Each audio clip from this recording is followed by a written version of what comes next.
Even ابھی جو انہوں نے تقریر کی پارلیمنٹ میں دوبارہ ووٹ آف کانفیڈنس لینے کے بعد، انہوں نے ایک طرح سے جو ہے وہ جو انگریزی میں کہتے ہیں adding fuel to the fire, وہ کرنے کی کوشش کی.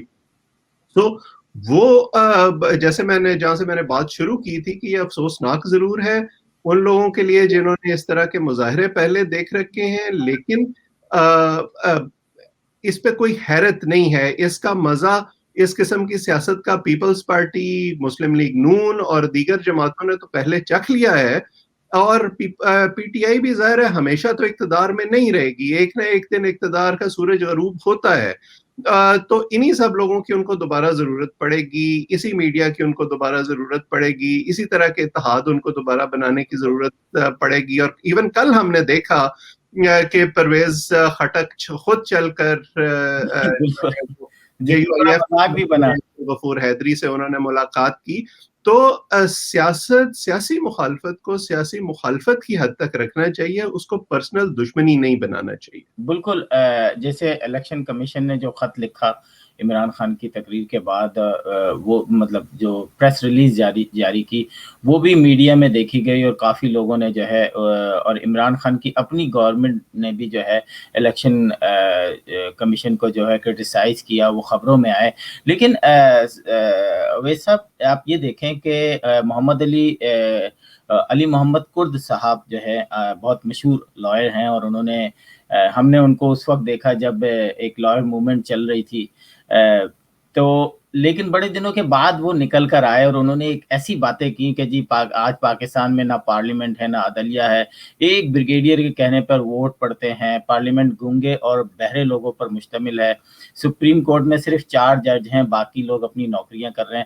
میں چاہتا ہوں کہ میں اپنے ناظرین کو بھی یہ چیز سناؤں، کیونکہ ان کو میں نے کہہ تو دیا لیکن ان کی زبانی سن لیجئے، ان کی جو سخت آواز ہے. اسمبلی کو جو ہے ریگولیٹ کرتا ہے، ایک بریگیڈیئر سارے سینٹ کے الیکشن کو نیچے اوپر کرتا ہے. کیا بات کرتے ہیں آپ؟ کون سی پارلیمنٹ کی آپ بات کرتے ہیں؟ اگر تعداد گنائی جائے تو بہت بہت بہت بڑی تعداد ہماری پارلیمنٹ، ہماری سینٹ میں گونگوں کی ہے، گونگوں کی جو بولتے نہیں ہیں. آپ بات کرتے ہیں کیا یہ کہاں سے؟ آج پاکستان میں نہ کوئی پارلیمنٹ ہے، آج پاکستان میں نہ کوئی ایگزیکٹو ہے، اور آج نہ پاکستان میں کوئی عدلیہ ہے. آج عدلیہ جو ہے سپریم کورٹ کی بات، اس میں صرف 4 جج ہیں بس. آپ کی سپریم کورٹ جو آج مشتمل ہے وہ صرف 4 ججوں پہ مشتمل ہے، باقی صرف نوکری کر رہے ہیں. جج وہ انصاف کرنے کے لیے ہوتا ہے، اس نوکری کے لیے وہاں پہ نہیں بیٹھے. جی اور بھی بہت ساری باتیں کی. اب آپ نے دیکھا کہ یہ جو ڈائریکٹ الزامات اس طرح کے لوگ لگا رہے ہیں جو کہ ایک ذمہ دار حیثیت رکھتے ہیں، کیا کہیں گے کہ بہرحال پاکستان کی پالیٹکس میں کہیں نہ کہیں کسی نہ کسی طریقے سے کنٹرول ٹاور رہا ہے، تو کیا اس طرح کی باتیں مطلب آپ کو کیا لگتا ہے کہ دوبارہ سے یہی سب شروع ہو گیا؟ عاصم، اگر ہم یہ کہنے کے لیے کہ یہ سب کچھ دوبارہ سے شروع ہو گیا، ہمیں پہلے یہ ماننا پڑے گا کہ یہ کبھی ختم ہوا تھا. میں تو نہیں سمجھتا کہ یہ کبھی ختم ہوا تھا. ہماری سیاست میں بہرحال جو مقتدرہ قوتیں ہیں، جو خاص طور پر فوج، ان کا ایک بڑا اہم کردار ہمیشہ رہا ہے. اور جب یہ کہا جاتا ہے کہ وہ نیوٹرل ہو گئے ہیں، تو وہ نیوٹرلٹی بھی جو ہے وہ کسی نہ کسی اسٹریٹجی کے تحت ہوتی ہے. وہ اس لیے نہیں ہوتی کہ وہ یہ سمجھتے ہیں کہ وہ اس سے پہلے جو کرتے رہے ہیں وہ غلط ہے اور ان کو نہیں کرنا چاہیے. اور اس سے جو بات علی محمد کرد صاحب نے بڑی کھل کے کی، کیا حکومتی زعماء کی طرف سے ہمیں اس طرح کے اشارے نہیں دیے گئے